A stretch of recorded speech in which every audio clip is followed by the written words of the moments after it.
বলো তো কে? শিমুল, আমি জানি তুমি।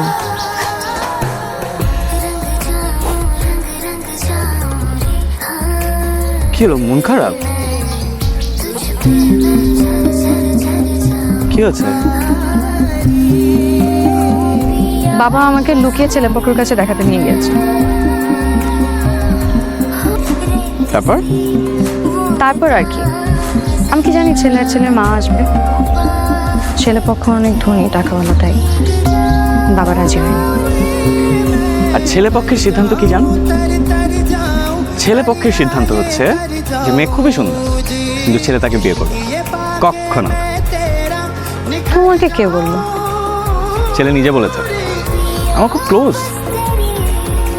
আরে আমার আপন বড় ভাই পল্লব। ধুর,